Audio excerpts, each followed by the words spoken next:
Hey friends, we are glad you're with us. We are talking about a really difficult topic today, which is violence in the Old Testament. And I don't know anybody more qualified to discuss this than my friend and colleague at Talbot School of Theology, Biola University, Dr. Charlie Trimm. Dr. Trimm, thanks so much for coming on and discussing this. Thanks for having me. Looking forward to the conversation. Yeah, for those who might not be familiar with you and your work, the reason I said you're so qualified is you actually teach a class for our Bible students here at Biola, and the title is Divine Violence in the Old Testament.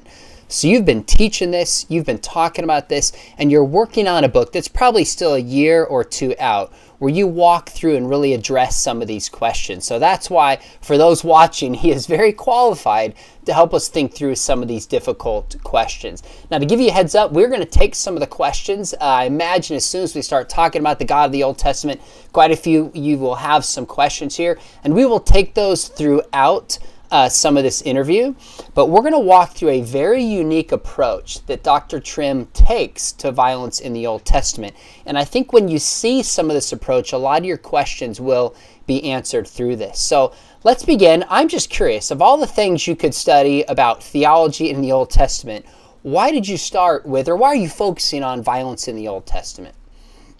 That's a great question. I didn't intend to start there. When I was writing my dissertation, my topic originally was intertextuality, which is a big word for saying how one book refers to another book. And so I was going to work on how Deuteronomy refers to Numbers. But that's still way too broad. And so my mentor, Dan Block at Wheaton, we decided to focus on something. And since I have a history in military, my parents are military, I was interested in military history growing up and so on, we decided let's work on the warfare text. And so that was my original topic. But by the time I was done, intertextuality had completely disappeared and was all about warfare. And so my topic ended up being Yahweh as the divine warrior in the Exodus narratives.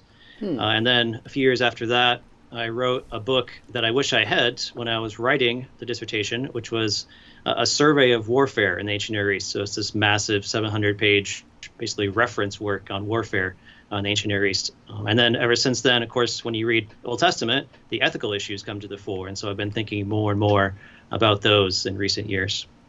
Well, a lot of the books that I've written are the books that I wish I had as well. So if you're teaching this with students, it makes sense that you would write this book. So I think it's a very unique approach that's going to give kind of a fresh perspective of thinking about violence in the Old Testament. Now, before we jump into that, let me ask you this question. There's a huge cultural gap between where we are today and the cultural gap of the ancient Near East and the Old Testament. What do we need to know about the culture of that time in terms of ancient warfare to at least begin making sense of some of these texts that have violence in them? Yeah, there's a lot that could be said there. I just want to keep it short and just say warfare is common in the ancient Near East, and it's local. It's not something you just hear about. Most people in the ancient Near East will have seen warfare firsthand in their lifetime, most likely multiple times. And so as you think about warfare in the ancient Near East, people see this, people experience it. It's something that's close to them. And so it's not something distant, it's not something you hear about, it's something close by. So there's a lot more that could be said, but I think that's an important point as you start thinking about warfare.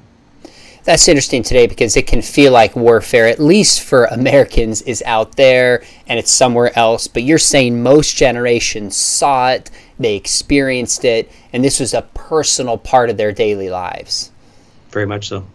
Okay, that's great. There's huge debate, and I believe you take somewhat of a controversial position on this about whether or not some of the wiping out of, say, the Canaanites, for example, should be called genocide. And what you've said to me in conversation is that a lot of people who are quick to say this is not genocide haven't really actually studied what genocide is and familiar with that literature. So tell us where you land on that question and why. Yeah, so there's an entire field of study called genocide studies. And so if you feel like you're too happy in life and you get somewhat depressed, you can go ahead and read some of this material. It's just super depressing. But when we study violence in the Old Testament, I think this is a field that you need to engage with. And most biblical scholars have not been engaging with that kind of material. And genocide scholars, when they read the Old Testament, they just assume this is genocide. We're not even going to think about it. The argument I make in an article that's coming out in a genocide studies book about the ancient Near East is that the heart definition of genocide doesn't really fit the ancient Near East. So genocide is not just about numbers. It's not about killing X number of people. It's about killing a group of people because of something about their identity. So maybe it's race, ethnicity, religion, something along those lines. And you don't really have that in the ancient Near East. You don't have, say, the Assyrians coming in and killing a group because they're a different religion or because they're different ethnicity.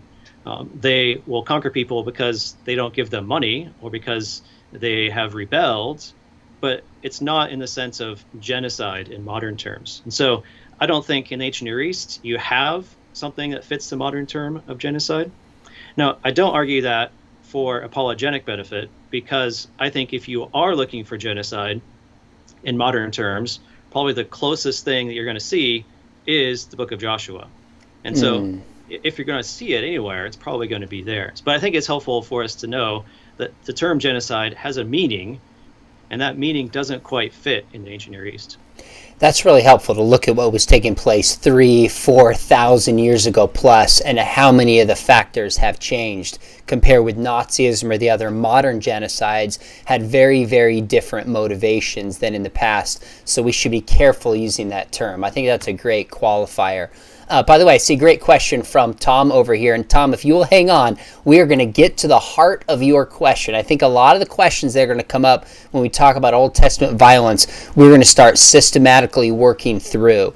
So hang in there with us, because we're going to give you kind of a framework for approaching this. By the way, those of you join us, this is brought to you by Biola Apologetics. Make sure you hit that subscribe button, because we have some other interviews coming up you are not going to want to miss, including with people like William Dembski, talk about an update on kind of the intelligent design movement. All right, before we talk about some of the different approaches to how God could allow this violence, what do we actually know about the Canaanites? Who were these people? What does the archaeology and the text show? Yeah, so the name Canaanite starts showing up about 1400, 1500 in extra biblical text, and then they continue as a people group up until, say, 800 BC. So they're well attested outside the Bible. They seem to be not necessarily a group with one king. There are various groups that together are called the Canaanites. In biblical terms, there is a person named Canaan who's the son of Ham. And that goes back to the very weird story about the curse of Canaan back in Genesis, which often gets mixed up with the racial stuff, which I think is completely ridiculous. I don't know how you get racial implications out of that. But there is that curse on Canaan, and then from him come the Canaanites that we see in the biblical text. So we don't know a lot about them, but what we see in the Bible does tend to match relatively what you see archaeologically and historically. Now, I think most people are familiar with this, but in the book that you've written, you sent me kind of an early draft about this, and you lay out exactly what the challenge is morally for the Jew or for the Christian who takes these scriptures seriously. And I love that you started that way, because you're not trying to just brush this away. You're willing to take this head on and talk about, honestly, what are our options? So what really is the heart of the moral challenge that this raises for Christians, ethically speaking? And then let's start diving into your book.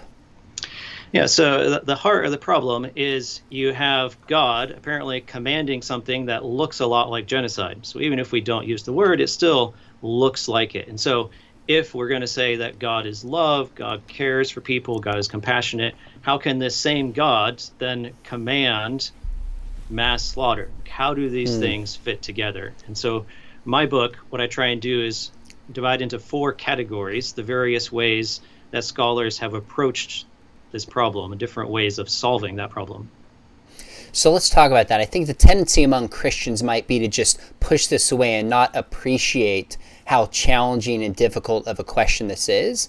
And I think skeptics might be quick to just say, oh, there can't possibly be an answer, God is evil, and dismiss it. And you're saying, let's be a little bit more thoughtful about this. So we're going to get into each of these 4 options, but broadly speaking, what are you doing in the book that makes it unique to thinking about this question? To some extent, what makes it unique is I'm not arguing for a position. So I'm not going to tell you this is the right answer, but instead I'm going to give you 4 different views and various subcategories within those views and tell you the benefits of each view as well as the cost. What are you going to give up? What are you going to suffer if you take that view? And so my idea is not to convince you that I have the right answer, but just to say, here's the options. And I think several of these options are good. And you can kind of work through them for yourself. Well, I'm an apologist, so I'm asked these questions that I often give an answer, but I love as a professor you're saying let's slow down and let's give the options, evaluate the strengths and the weaknesses. By the way, I see a great question about what you think about Paul Copan's work. Hang in there, we will get there, because this is tied to one of the 4 options. So let's start with the 4 options. And option number 1, when, say, somebody's approach with these warfare texts in the Old Testament is just to reevaluate God. What is that option, and who takes that option today? And so the first option is a view that says, I read the Old Testament, I see violence, and I see God connected to it. I'm not going to try and distance God from the violence. I'm not going to try and defend God from this violence. I'm just going to say, that's a violent God. And because he's a violent God, I'm going to reject not only the Bible, I'm going to reject God altogether. And so this is an atheistic approach, where you see the violence, you take it literally, you assume it is indeed connected to the God as described in the text, and you say, that is not a God I can serve in any way, and you just reject it entirely. And so this is a pretty common view, I think. Most famously, it's connected with the New Atheists, Richard Dawkins in particular, but many others would follow something like this. So what would your response to that position be? Because some of the responses in here clearly you don't take because you're a Bible-believing Christian. I would guess that this would be the one that you would disagree with the most, maybe, because it rejects the existence of God entirely. What would be your pushback to the New Atheist position that just quickly... And by the way, I actually do understand the sentiments of somebody who looks at the Bible and sees this kind of moral commandment. I think anybody who's not jarred by this isn't at least being honest with themselves how tough of a passage that is. So I get the temptation from many atheists and non-believers to dismiss it, but obviously I don't ultimately agree with it. What's your pushback on that position, option number 1, reevaluating God? Yeah, what I talk about for the cost here is it's a pretty significant cost for many people, especially if you grew up in the church. You're going to lose community, and there's probably going to be some kind of existential crisis of, so what's the meaning in life now? What do I do? And so on. But intellectually speaking, I think there's a parallel problem for the atheist of questioning, so why are you then concerned about genocide at all? Like, where does human value come from? Why do you have a problem with people being killed? And of course, an atheist is going to have replies to it, but it's just a way to show it doesn't matter what position you take, you're going to have problems. And it's a question of thinking through how do you respond to these problems. And so when I, as a Christian, offer responses to the problem of God commanding violence, it's not like the atheist doesn't have a problem that they're not responding to. They present their own defense of why human lives matter and so on. That's a really helpful way to look at it, because sometimes we're told that these passages just raise trouble for the Christian, and they do. But what you're arguing is, wait a minute, if you dismiss this and the God with it, we're still left with questions of where does human value come from? Because presumably wiping out people is wrong because humans have value. And then second, where does this moral standard come from? Where does justice come from? And what does this mean for the kind of universe that we live in? So I think that's great. That's some of the stuff that Paul Copan has also pointed out, saying, wait a minute, by what basis is the atheist even judging this as being wrong if there's no objective moral values and duties? So I think that's a very, very helpful response. All right, let's take a look at the second response, which you call reevaluate the Old Testament. And there's a few subcategories in here, so maybe frame out for one. The first one is to reject the God of the Old Testament. Second option now is to reevaluate the Old Testament itself. What does that mean or look like? So this category says, I see violence in the Old Testament, and I'm not sure about that. So I want to remove that violence. I don't want to be connected to that violence, but I still like God and I still like Jesus. So I want to keep the theism. I want to keep the deity. I want to keep at least the majority of the Bible. And so this view finds a way to disconnect God and Jesus from the violence in the Old Testament in some way. And there's a variety of ways of making that disconnect between the two.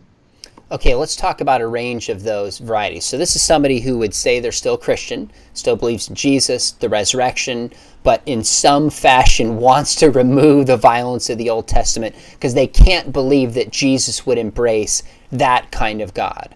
So Kent Sparks, for example, questions the historicity of these violent texts. What would that view entail, and what would be some of the challenges for that perspective? Yeah, so Kent Sparks and most historical critics would say most of the book of Joshua does not reflect true history. And so you can appeal to archaeology and historical texts and say, I don't think this text ever happened. This was a text written later, saying during the time of Josiah or during the exile. And so we're not talking about actual Canaanites. We're not talking about actual cities. This is something else. And so the idea then is we've solved the ethical problem because no one's dying. Like, these events didn't happen. And so it's on the one hand a very easy solution to it by just denying the historicity of the events. Now, obviously you don't take that position. So what would be the downside, or the trouble at least, of denying the existence of those events? Yeah, the downside is I'm not really sure that defense even works ethically, because even if the events didn't happen, the ancient Israelites still told their stories in this manner. And so the ethical problem, I think, remains. There's an ethical problem by means of the stories themselves, even if you disconnect it from history. And so John Collins and other people have talked about this. This doesn't really solve the ethical problem. Even if it's just a mythical, fictional story, you still have people talking about something that sounds very much like genocide. And so I think in that sense, you haven't actually solved the problem, beyond all the problems I have as an evangelical with denying historicity and denying parts of the Old Testament and so on. But I think even on the terms of a historical critic, I'm not sure that argument works very well. Those two approaches are helpful, because you helped me extensively, more than anybody, in the section of evidence that demands a verdict, walking through the evidence for, say, the Exodus, for the conquest. And it's not as strong as some people may like, but also can't simply be dismissed. A case can be made for this. So denying the historicity is going to bump up against some of the historical data that is there, for example, for the conquest. But second, even if it didn't happen, these texts teach and act as if it did, and as if that is moral, so it doesn't remove the problem of the text. And I guess you could say particularly, Jesus embraced and viewed the Old Testament as being true, so it would still seem to bring Jesus into this, wouldn't it? Yeah, I think so. Okay, let's move on to the second one. So we're still on option number 2, where the option 2, for those who are just joining us, we're talking with Dr. Charlie Trimm about 4 core options that Christians have, or really 4 options as a whole, to take to the violent texts in the Old Testament. Option number 1 is kind of the new atheist approach that just says we reject that God, but you showed that that has some problems as well. Where do we get justice and human value from if you're quick to dismiss the existence of God? Option 2 is we say, let's reevaluate the Old Testament. Maybe these historical events didn't happen. There was no conquest. But as you said, the scriptures sure teach and act as if it did. Now, within option number 2, there's another one that says, why can't we read the Old Testament what's often called Christocentrically? And I believe this is a position that, say, Greg Boyd would take. What does that mean? And again, what are the strengths and weaknesses to that approach? Yeah, Greg Boyd and Eric Seibert are the two main proponents of this view and have spoken extensively on it. The idea here is that we really like Jesus, and as evangelicals, we're all on board with this. We like Jesus. And the Gospels say, if you want to know what God's like, you look at Jesus.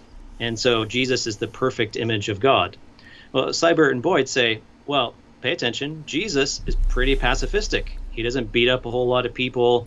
There's not a lot of violence going on in the Gospels. And so therefore, if you want to know who God truly is, you see the pacifism of Jesus. Therefore, God is non-violent. It's at that point that Boyd and Seibert go 2 different directions. So Seibert says, we then use that lens to help us see what's wrong and what's right in the Old Testament. So he talks about the difference between a textual God and the actual God. So the parts where God is violent in the Old Testament, that's the textual God. That's the part you reject, because we now know that's not actually God. The actual God is non-violent. And so he uses that to remove various portions. Greg Boyd is a little uncomfortable with that.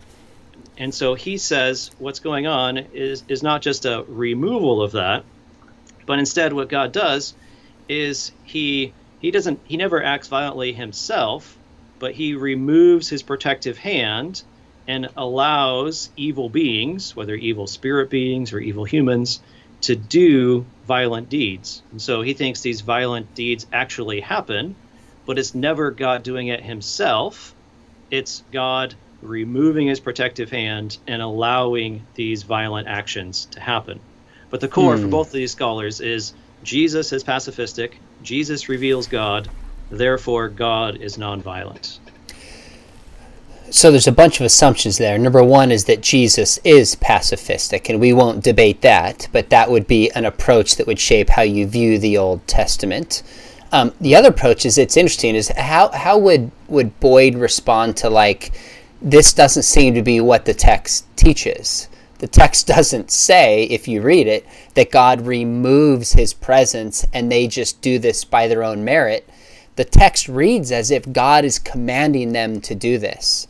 I could imagine a few different ways he would respond, but what would his response be? Because I know he wants to honor the text and the scriptures. Where would he even go with that? Well, he does have some examples in the Old Testament that are clearly in line with his view. So God allows the Assyrians and the Babylonians to conquer Israel and Judah, for example. So clearly he's correct quite often. Where I would contend with him is perhaps saying, can you really fit everything inside that box? And trying to say like the plagues or violence connected with Ark of the Covenant and so on. Are we really going to say all of that is demonic? It just seems to go pretty far. But Boyd would say, well, it's all about Jesus. Jesus shows us this truth, and this is the truth we follow, even if the text seems to point us in a slightly different direction.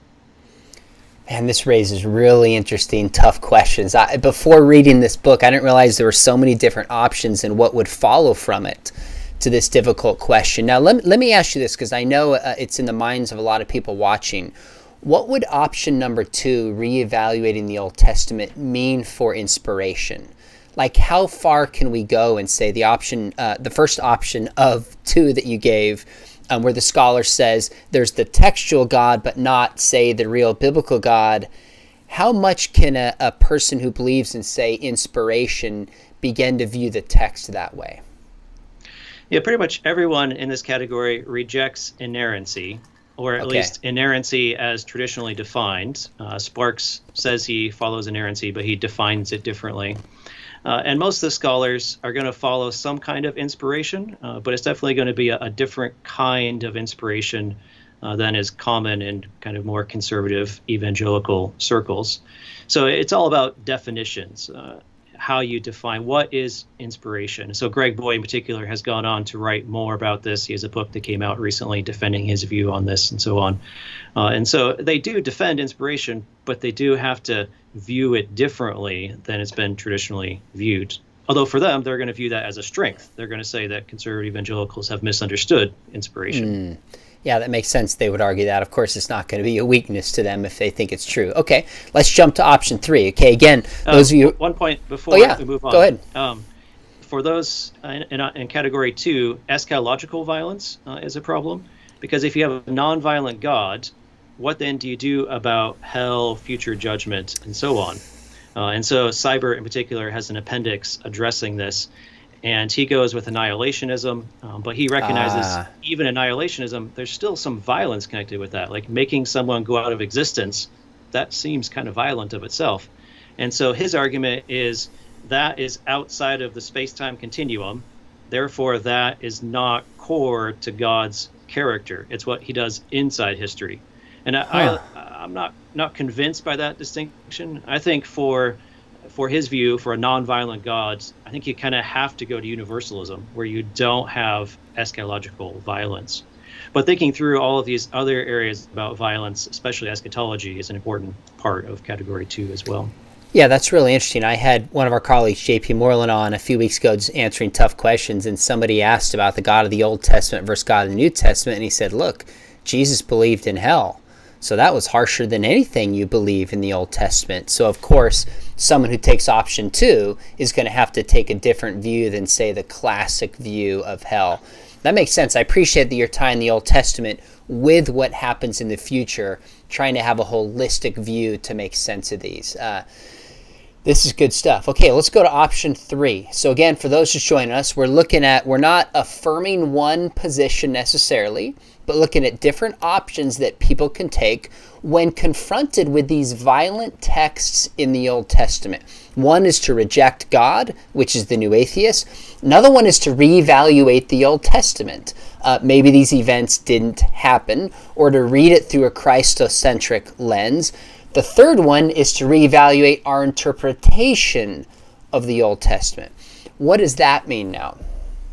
Yeah, I sum up view 3 by basically saying, what problem? If you read the text correctly, there is no problem. And so there's a variety of ways forward, but you deny there's an issue at all. So you say it's not genocide, it doesn't look like genocide, it's just normal life in some way. And just like in view 2, there's a variety of ways of doing that. Well, let's talk about some of those. I know St. Augustine said instead of like going and physically breaking idols, this was like metaphorical or figurative language to breaking the idols in our hearts. So it seems to me one approach would be to spiritualize some of these passages. What's the strength and weaknesses in doing that? Yeah, the strength in that, there's a strong tradition behind it throughout church history, from the early church fathers all the way up until today. And I think if we're talking about application, there's some very important relevance for that kind of view. But our discussion today is about ethics. And the problem with that view is I don't think it goes anywhere near solving the ethical problem, because you still have dead Canaanites. It doesn't matter how you apply it to your life, you still have this historical event. So either you have to deny the historicity, which puts you in view 2, or you have dead Canaanites and you haven't actually solved the ethical problem at all. So I think it's a non-starter when it comes to the ethical question. So the spiritualization of this only takes us so far, but can't be divorced from the historical events themselves, dead Canaanites, other violence, without shifting into the second option. Okay. Let's look at a popular, John Walton's written a number of good, helpful books about the Old Testament Genesis, and he wrote a book on the conquest as well that probably hasn't gotten as much attention as his books on, say, the Genesis account itself. But he suggests, if I understand correctly, that the Israelites were to kill the identity of the Canaanites, but not the people. First off, did I understand that correctly? Flush that out and what may be the strengths and weaknesses of that. Yeah, that's largely his approach. He wrote this book with his son, and there's a lot of helpful material in this. Clearly, he's a scholar who knows the ancient Near East really well, and so the book is full of comparisons with the ancient Near East, and I appreciated much of what he wrote about. The debate is about the word cherem. So the Hebrew word cherem, it's often translated ban or destroy. What exactly does it mean? And how you translate it into English somewhat prejudices how you think about it. And so Walton argues, no, cherem doesn't have anything to do with actually killing people. It's removing the identity of the Canaanites. So this is to be a place where Israel lives, serving God, and you can't have Canaanite religion in that place where Israel is going to serve God. And so however that Canaanite identity of serving Baal is broken, whether they leave, whether they convert, that's the heart of cherem, not actually killing people. Very interesting. So the strengths would be they're not actually killing people. So we're out of the challenge of the ethics of the Old Testament violent texts. The weakness is, I suspect you're not convinced by the interpretation and the historical genre of the books. Is that fair? Yeah, so the definition of cherem is complicated, but I would say even the first point you mentioned, I'm not sure they solve the ethical question, because you still have dead Canaanites, even with this ideal of destroying Canaanite identity. Even if cherem doesn't mean killing people, you still have Canaanites dying. So it seems like you still need some other ethical arguments along with the kind of things that he's saying. Okay, that's helpful. Let's talk about one of the other approaches. And I know a lot of people are thinking, well, what about Paul Copan's writing, Is God a Moral Monster? We're going to get there in 2. But first, this is actually a part of one of the arguments that he makes. Could Jericho have been a military base? So it's reinterpreting the traditional understanding that this was a city with men, women, and children, but it was a military base, so would not have had men, women, and children. This is more of a military kind of attack, so to speak. Yeah, this has been popularized by Rick Hess from Denver Seminary, and he argues for it very well. There's several problems with it that people point out immediately. For example, Jericho has a king. It has walls. There are civilians there, Rahab and her family. And so Hess responds to each one of these military bases. They have walls in the ancient Near East. There are groups that are headed by someone called a melech, a king, even though he's not a king like we would think of. You can think of Rahab and her family as the one exception. So he talks about each of these problems and shows solutions.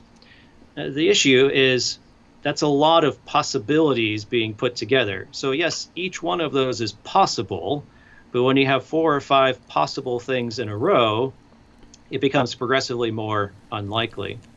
And in addition, if it's a military base, military outpost, that means it's based from someone else. And so there's not really a connection in the Old Testament that we see between Jericho and, say, Jerusalem up in the highlands. Like, it's a military base for whom? That part's not made clear.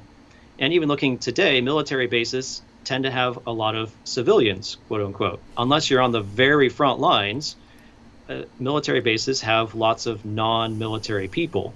So even if he is correct, I'm not sure it necessarily solves the ethical problem. There's probably still going to be civilians there as well. So bottom line, when we look at Jericho, some attempts have been made to describe it as a military base. You're not convinced by all the possibilities. Even if it was a military base, there would probably still be some innocents who are there. But what about all the other teachings like 1 Samuel and the other cities that describe men, women, children, and infants? How would this help? Or is it just ultimately doesn't really remove the ethical issues, even if it is correct? Yeah, the Amalekite battle in Samuel is another example. The Battle of Ai, shortly after the Battle of Jericho, has been addressed. John Monson talks about this, possibly thinking about how that could be a military outpost. But yeah, you bring up the other parallels. I'm not sure it helps solve the situation in every single scenario necessarily. One of the books that I often recommend people read, especially from an apologetic standpoint, is Paul Copan's Is God a Moral Monster? Great research, very, very thoughtful. And one of the points that he makes is that there probably was some hyperbole that took place in the Old Testament. So when it says wipe out men, women, and children, this is a way of just saying destroy the city with military warfare, but not to be taken literally. And we know they didn't do this because later there are commandments going all the way into the end of the prophets not to intermarry and not to intermix and worship the Canaanite gods. So clearly they weren't successful. What are the strengths and weaknesses of taking the hyperbole approach to some of these commands? Yeah, so clearly there's hyperbole. Whether it's the ancient Near East, just this week I had my students in my class read some inscriptions from some ancient Near Eastern kings just to give them a sense for the hyperbole that's often used. So that's clearly there. And in the Old Testament itself, there is hyperbole. I think the best example is Joshua 10, verse 20. When Joshua and the sons of Israel had finished striking them with a great blow until they were wiped out. So that sounds pretty conclusive. He wiped them out. And when the remnant that remained of them had entered into the fortified cities. You're like, wait, what? I thought you wiped them out. Like, where'd the remnant come from? So clearly, I think there's hyperbole in these texts. This is how people talk in the ancient Near East, and especially in warfare texts. So we shouldn't be surprised when it shows up in Joshua. The drawback is, does it actually solve the ethical problem? And so to some extent, it's a question of how much hyperbole is there. And so the counter argument would be, yeah, there's hyperbole, but does it actually solve the ethical problem? Does it mean only military soldiers died, and so on? And another part of this is, if you view it hyperbolically, you tend to connect it with the banishing text. So there are some texts in the Torah that refer to banishing the Canaanites as opposed to hareming them, whatever that harem means. And so many people, like Copan, refer to the banishing. Let's remove them. And so we can use that in the ethical quandary. And I think that's definitely a step forward. However, banishing someone from their land is still very ethically problematic. Today we would call that ethnic cleansing. And so just because we have ethnic cleansing and not genocide might be a step forward in the ethical discussion. but it's still an ethical problem of itself. And so that means you need other arguments to come alongside to help you with solving the ethical problem with the hyperbole argument.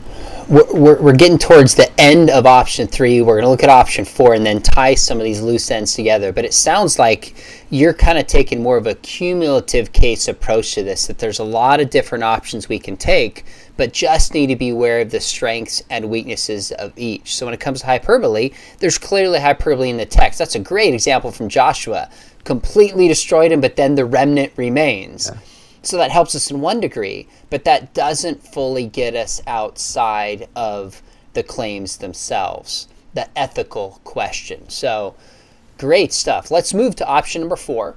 Those of you who are tracking here, if you have questions from this in a little bit, if you want to start loading them in there specifically on the violent texts in the Old Testament, we will have Dr. Trimm try to make sense of this and give us a little bit of perspective. So again, option 1, when we're confronted with these violent texts, is to take the new atheist approach and say, cannot be true, God does not exist. Option number 2 is to reevaluate the Old Testament, which would typically be saying, I believe in God, I believe in Jesus, but we have to see the Old Testament through this Christocentric lens, or these stories didn't take place historically. Option 3 is to say we haven't interpreted these texts correctly over time. Maybe it's hyperbole, maybe it's metaphorical. Option 4 is now to reevaluate genocide in the Old Testament itself and to say that it is permissible in this case. So I think I explained that, but tell us what option 4 is, and then we'll start to unpack some of these. So option 4 actually agrees with option 2 in some pretty significant ways, because both 2 and 4 looks at the Old Testament and says, yeah, there's a lot of violence happening there, and I see that violence connected to God. Now, 2, the next step for them is to disconnect God from that violence in some way. Option 4 says, yeah, I see God being violent, but I'm going to say that that was permissible for that time period for these reasons. And there's a variety of reasons how you can defend those violent actions by God. Well, let's talk about those. One of the big, I think, common approaches people would take is just to take an appeal of mystery. Say, we don't know. We see through a glass darkly.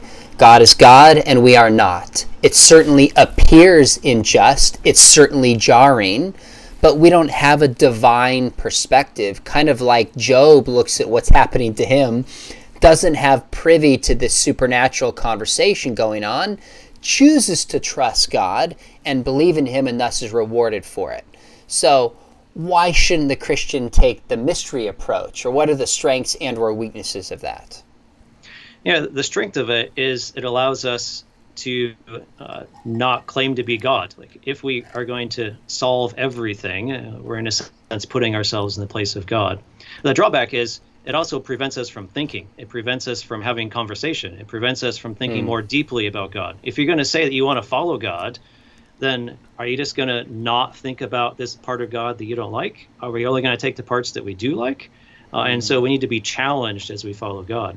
So I would say the mystery approach might be the final kind of spot that you're in, but I don't think it's helpful as the first spot that you go to. Let's think about some other things, and then after you go through hyperbole and these other things and draw on some of these resources, that's kind of where you can end up, the mystery spot. That's really wise, that if we start with mystery, it shuts down conversation, it shuts down historical, ethical, theological explanation, and in some ways could be a lazy response, but when it's all said and done, at the end, we should expect to have a complete answer and totally know why. There's going to come a point where we have to trust God. It's fair, and honestly, for those watching, I understand when sometimes my atheist friends will say to me, they'll say, look, if this is wiping out men, women, and children, is there anything your God would do that would make you not believe in him? And I think that's fair. And of course, the pushback on the other side is to say, if we have reason to believe God exists, and he is good in the big picture, would you follow him even if there's texts that are uncomfortable? And I think that's the tension between the two, that both answers have some challenge to them, so to speak. Okay, so the first one is mystery. Another piece that's often brought in is the wickedness of the Old Testament, the wickedness of the Old Testament. Now, before you answer that, Charlie, let me jump to a question here really fast. This is from Carmen Friesen. She says, why was there murder at all? Doesn't the Ten Commandments say thou shalt not murder? Could you make a distinction between God commanding this and between what humans are commanded to do? Yeah, so the word murder there is most likely referring to illegitimate killing, not all killing together. And so the idea is divine command theory. If God commanded Israel to kill someone, whether that's capital punishment within the legal system or in a war or something like that, that would not go against the Ten Commandments because that is commanded by God. It's not an illegitimate killing. So there's a distinction between killing and murder that would be there. That's great, and I think we even do this without bringing God into this oftentimes. We distinguish between self-defense and, say, war, and between murdering somebody. So if God actually gives his commandments and has reasons for it, and he's God, the argument would be that it would fall into the category of killing, but not murder. In a sense, murder is the unjust of taking somebody's life. So if God is God and he's the one who gives us life, he wouldn't be unjust in such a command. That's a great question, Carmen. Thank you for asking that. So let's go back to 4. Option 4, we're basically saying God is justified in commanding this, trying to make sense of why. The first one was mystery, and you said mystery is a piece of this, but it should be the end of the conversation, not the beginning. How about the wickedness of the Canaanites? Clay Jones, who used to teach at Biola and Talbot, has done some excellent work in this area, really surfacing some of the depravity of the Canaanite people. What do we know about them, morally speaking, and how does that play into this question? Yeah, so there are several biblical texts that talk about the wickedness of the Canaanites, especially in the Pentateuch, Genesis through Deuteronomy. And so this would be a clear evidence that they're being judged for their sin, which is a common biblical theme. So it seems pretty straightforward defense of what God is doing. However, it gets a little complicated. Primarily in the book of Joshua, Canaanite sin is never referred to. So you would expect if this is why Joshua is conquering the land, why is Joshua not referring to it more often or even at all in the book of Joshua? And then other scholars, like the Waltons in particular, they argue that the text condemning the Canaanites actually don't condemn them. And so there's scholarly arguments that maybe those texts aren't as clear. And then if you want to make the argument that the Canaanites are worse sinners, I think that's a really hard argument to make, and most people don't go that direction. So if you say they're sinners, but not necessarily worse than other sinners, then you have the question of, well, why them? And so you have this question of fairness. Like, yes, they're sinners, but did they just like lose the lottery? Like, why is it that these sinners are picked on and other sinners are not? And so it's a question of equality in judgment at that point as well. Now, don't we see in the Old Testament a sense, like say with the flood, and we're gonna come to this in a minute, where obviously some hyperbole is taking place, but every thought of every person all the time is wicked. Clearly, the text wants us to think that they came to a place of utter wickedness. Now, when we look at the Canaanites, I don't have the sources in front of me, but I know the arguments are made about like child sacrifice and incredible sexual perversion. At some point, the argument would be God has to come in and judge, and there was a greater sense of evil that was going on here. I think it's Genesis 5:16, where God says to Abraham, I'll give you that land, but not until the sin of the Amorites has run its course. Now, my understanding is that means he's giving them as much time to repent and turn until the sin just gets as grievous as it could be. Is that an understanding, and how would that context fit into this larger question? Yeah, so that's Genesis 15. I think it's Genesis 15:16. So, like the Waltons, for example, would say that's not sin. That refers to something else. So that they're a minority, but that is an argument against some of those particular texts. But once again, just saying they're sinners, are you saying they're worse sinners? Because I can appeal to all kinds of other ancient Near Eastern empires and kingdoms who act in pretty horrible ways, comparable to the Canaanites. And then when you talk about the Canaanites specifically, I think some of their bad behavior can be overblown. So there continues to be discussion about the child sacrifice and some of the other evidence. It's some of it is with an ungenerous eye towards the Canaanites. And so I think some of that wickedness can be overblown. And so clearly they're sinful, but we're all sinful. And so you get back to the question of why them as compared to other people. Yeah. But yes, you do have the sense of Genesis looking forward to, we're going to give you lots of time to repent and turn, and they apparently don't, and so on. Now, I know one of the pieces that's brought up here is that when you look at, I think it's 2 Kings, it's 17 and 25, you look at the exile of the Jews from the land, where they were treated with just the same kind of harshness and judgment when the Babylonians and the Assyrians come in. So I can imagine somebody saying, well, God might not be judging all nations like this, but he's not making an exception for his own people. How does that fit into this question? Yeah, so one argument here, basically, God's not racist. It's not that God is opposed to the Canaanites. God's opposed to sin wherever he finds it. And this is pretty dramatic contrast to other gods in the ancient Near East, where we have Yahweh, say, defeating Egypt in the Exodus, but then the next thing he does is he attacks his own people in the wilderness. That's just unfathomable for an ancient Near Eastern God. But why is he doing this? Because sin is the issue. It's not foreign nations. It's not that you're not Israel. It's sin, and he's going to conquer sin wherever he's going to find it. So when Israel's sinful, like he said with the exile, he's going to judge them in the same way. The response to that would be, well, this is just making it worse. You're saying not only does God judge the Canaanites, you're saying God judges everyone. Isn't this like harsh for everyone? And so some of those questions of, are we really actually making it any better by using this kind of argument?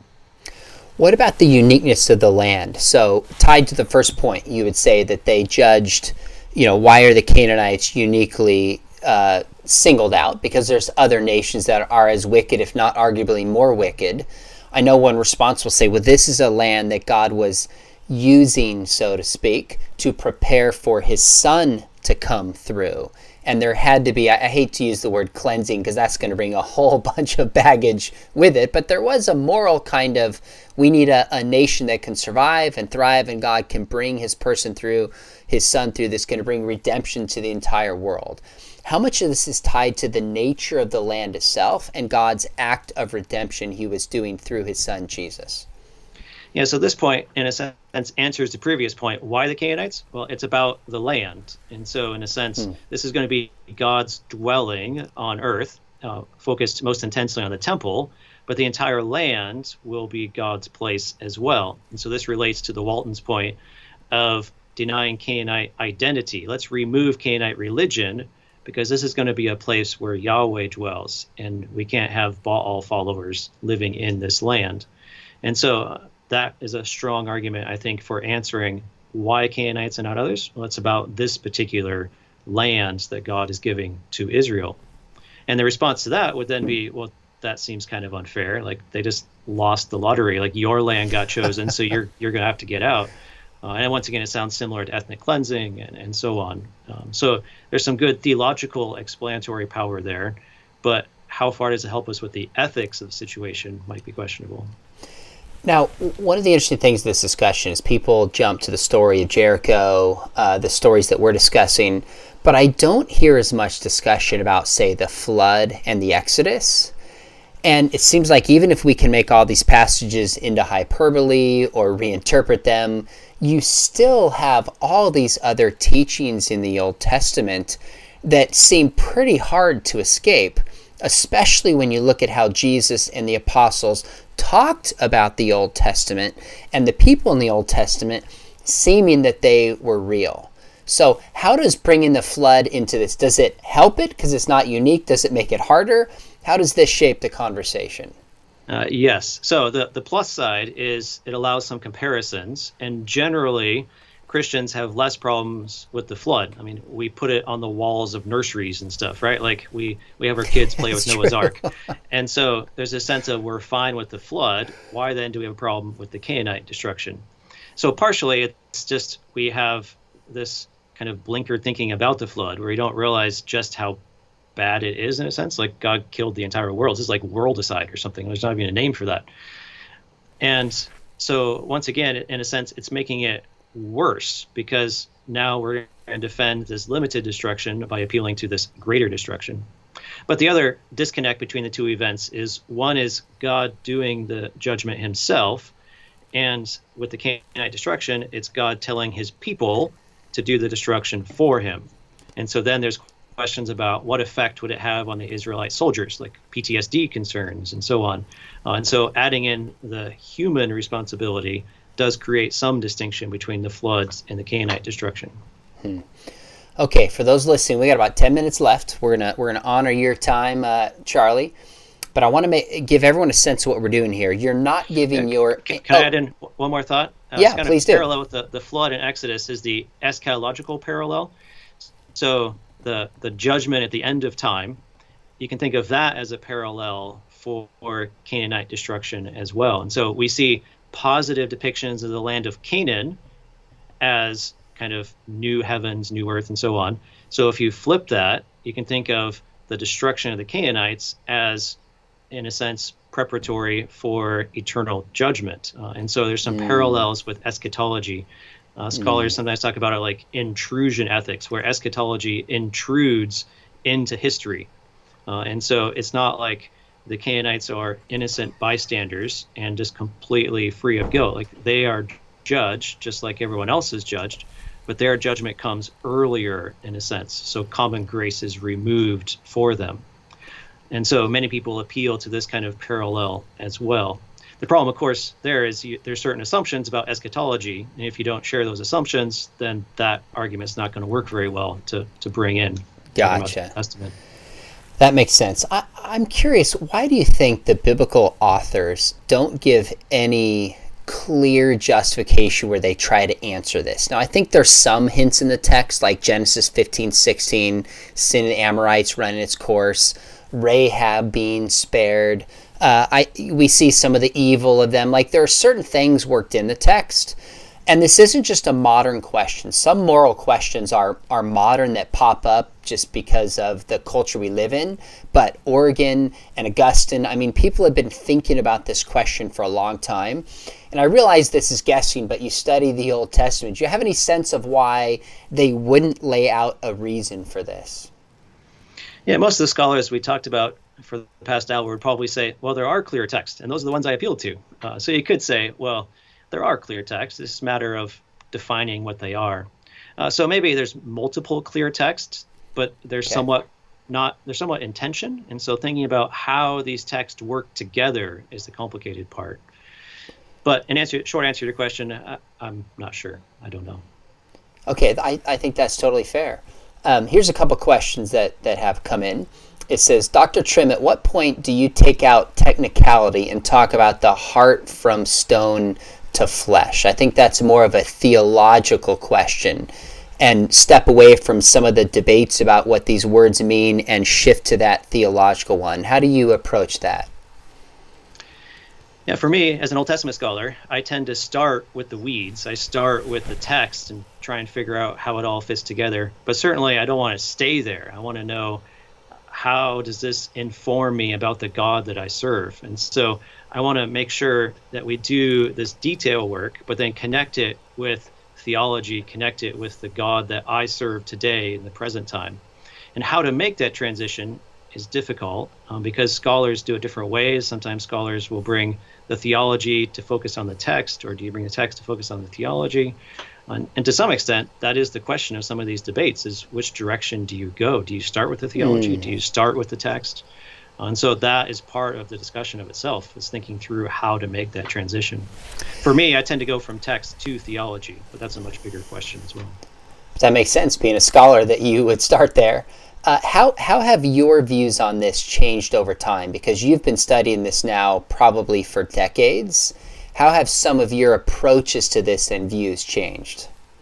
Yeah, it's certainly gotten more complicated. So I've realized all the arguments. So growing up, I assumed view 4 and assumed all the other views were just wrong. But I've come to realize view 4 has a lot of issues, a lot of problems, and the other views have a lot of strengths. And so that's probably the major thing that I've been struggling with, is just how good many of these views are. So as you mentioned, clearly as an evangelical, I'm going to reject view 1, and view 2 I have problems with because of views about the Bible and so on. But even that, there's some good evidence for some views there. Views 3 and 4, there's a lot of good points in both of them. And so just the vast complexity of the issue is something that has really come to me as I've been studying it more. I found the same thing when I dive into the weeds on certain technical issues. But I think there's also a sense as scholars where we also try to keep things simple as we can. So if someone comes to you at church, say a mom comes to you and says, Dr. Trimm, my daughter just got online and she's a teenager and she's reading these stories of the Old Testament. Atheists are saying God can't exist. How on earth can this be in the Bible? Help me help her make sense of this. How would you respond in that kind of setting? Yeah, I want to give her my book that I haven't written yet. Okay. But you can address a variety of topics. It depends on, does she want a book to read? Is there things you can talk about? I find trying to find some kind of common ground is really helpful. So why would God be violent at all? And then connecting it with justice. God cares about injustice. He wants injustice to stop. Miroslav Volf makes a great argument about a truly and consistently nonviolent God would allow injustice to flourish. And clearly nobody wants that. And so kind of think through the bigger pictures of why God is violent. So we haven't discussed that in this particular category because we're focusing on this specific issue, but you can go to broader categories of, okay, why is God violent at all? And what's going on? What does that tell us about him? And so on. That's really interesting. With a young person who's just beginning to think about these things, you're going to say, okay, let's go to God's character first. Let's go what we know God is like, what God desires for the world, and then we can begin to make sense of these passages rather than running to them very quickly and giving a response that might not have that kind of context. You teach students at Biola University, undergrads, and you and I are colleagues there. I teach grads in our apologetic program, but also an undergrad class. And I'd be curious, what's the common responses you tend to get with students through this? Are they unsettled because there's not an easier answer? Do they lean towards certain and reject others? And for those of you watching, most of you probably know, but Biola is a Bible-believing institution. We embrace inerrancy. So options of saying the Old Testament didn't happen are out. Rejecting God are out. We're open to reinterpretations of the Old Testament if they match the data, and also trying to make sense of why God would command this. So what are some of the common responses from students once you've walked through these different options in an entire class on divine violence?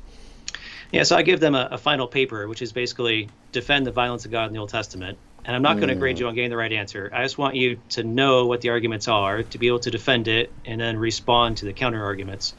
So I find that the students tend towards categories 3 and 4, probably 50-50. Hyperbole is a really popular one, but category 4 is really popular.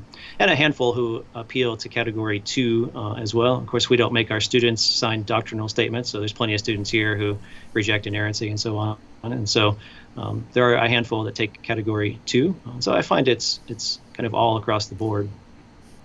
This is super helpful. I loved reading that early draft of your book, and some people are asking when your book comes out. You haven't even written the rest of it yet. You have a rough draft. You have pages to go, so it's probably 18 to 24 months out from being published. So those of you who listen in today kind of got a special insight of how to approach this. And when it comes out again in a couple years, we'll have you back on and we'll talk about it again, and we'll do a blog interview and we'll spread the word out, because I think based on some of the questions and responses here, this is really, really helping people. So my last question, you mentioned how this was simpler for you and then has become more complex over time. How do you process that personally? Because that's kind of like a childlike faith in one sense, which we want to embrace, but also life is sticky. What's your advice for people looking at this saying, gosh, I tuned into the show and I just wanted you to give me 3 reasons why God allows genocide and move on, and you're saying there's a little bit more than this. What's your advice? Let's start with what's your advice for Christians? Yeah, I would say think about it. So obviously I'm a prof. Of course I'm going to say that. Dive into it. If it's something that bothers you, of course, think about it more and don't expect the easy answers. This is God we're talking about. Like you can't just box it up into a nice, simple solution. And so being aware of that from the beginning, I think is really helpful.